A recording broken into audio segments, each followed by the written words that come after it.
Hello and welcome to the fourth part of this Take Control of Your Colour video tutorial. In the last part we looked at how to use the tone curve to really adjust the tones within the image. So we've drawn out loads of contrast and detail from the rocks, a little bit more information from the clouds.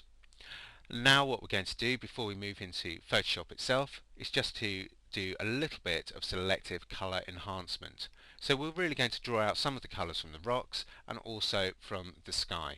So just going to add a little bit more orange to that sky, give it a little bit more evening sunset impact. So if we click on our HSL grayscale tab, and here we have a whole series of colour adjustments that we can make to our image. Now as default it'll be on hue. I want to leave that alone, but that basically enables us to take a look at some colours and then start to make adjustments. Then we've got our saturation, which enables us to saturate certain colour elements within the picture. And finally our luminance, which enables us to lighten or darken certain colours within the picture. So we're going to start off first of all with saturation. And if I just drag my pipette around, I'm just going to check I've got the colour sampler rather than the white balance tool selected. And as I drag around, I can see that the sky here has quite a heavy content of red. And we can see that here in the information. It says my red here is 235, my green is 160, and my blue is 140.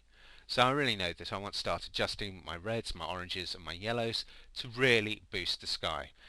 A little bit obvious, but it's just nice to have the information picker just to really sort of see that. So saturation of my reds I'm just going to take up, and we just see that sky warming up.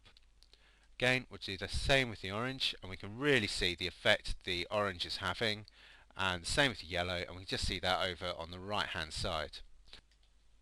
Okay, so we've made those few adjustments to the saturation, really helped to boost the sky, and now we're ready to make our final adjustments within Photoshop itself. So basically what we've done is made our raw adjustments to give ourselves the best possible image to open up within Photoshop. But before we do that, we're going to click back onto the Basics tab, and as we zoom into the picture, just by going Control or Option plus, hold down spacebar just to move around, we can just see that we've got a few dust patches that are appearing on our image. So we want to just get rid of those before we open up the image. So if we go to our Retouch tool, click once, just need to reduce that, and we can reduce the size of the Retouch tool just by using the left and right bracket tools. As soon as we click, it'll create this red and green circle. And as we use the square bracket tools to either make those circles smaller or larger, we can see this green one, we can just left click and we can pick our sample area. And there we can see that we have managed to get rid of that dust spot very quickly just using the Retouch tool. So again, I'm just going to move around the image, see if I can see any more dust or scratches. And again, there's one just here. And as before, just click on each of these just to pick where the dust is, and then you can use the green one and just shift it around into place just to take its new sample. Okay, I'm happy with that. Now to open that in Photoshop, all I have to do is click Open Image, and all of those changes will be applied directly to that picture. Okay, there we have our raw adjusted image. And now we can really start to work with the layers just to fully enhance the picture. So first thing we want to do is just open up our layers. We're going to duplicate our background layer. So just left click on that and drag and drop that onto the new layer icon. Then we're going to create a levels adjustment layer just to check on the light and the histogram, and we see that's looking really quite nice. Just adjust those highlights slightly. And now what we want to do is just to use our dodge and burn tools to really make the most of our image. So if we click on our background copy layer, just select first of all our burn tool, and what we want to do is just to burn in a few of the shadow areas around in this sea. And we're also going to do very similar for the sky as well, just to make it a little bit more threatening.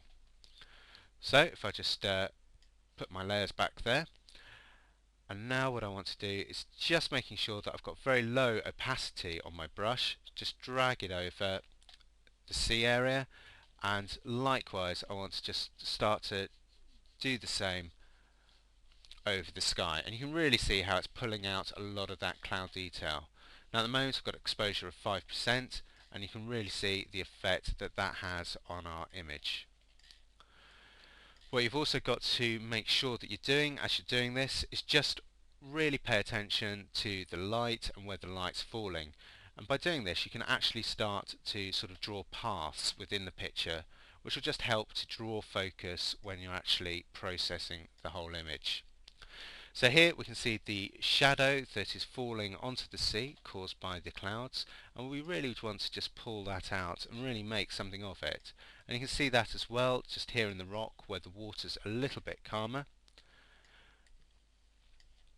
And so just use that burn tool to really sort of pull in the sky into the sea and sort of really reflect the sort of impact of those really dark clouds. And again you've got quite a few clouds there which you can pull out a little bit just by burning in a few of those shadow areas. Once you're happy with that, switch over to your dodge tool, and now what we're going to do is something very similar but just with the highlights. Again, make sure that your exposure is set to 5% and you have your highlights selected in your range. And now we're just going to do exactly the same and just make sure that we just rub over the image just to draw out some of those highlights. And also here on the rock we can really start to make something of the detail in the rock just by sort of dragging over and really sort of using that dodge tool to pull out those highlight detail. Okay, there we have it. I've done quite a bit of dodge and burn there just to really draw out the detail of the rocks, and if I take a quick look at that before the dodging then afterwards, and you can really see how the impact of the image has increased. So there is how to take control of colour using Adobe Camera Raw and then just finishing it off with a little bit of dodge and burn within Photoshop itself.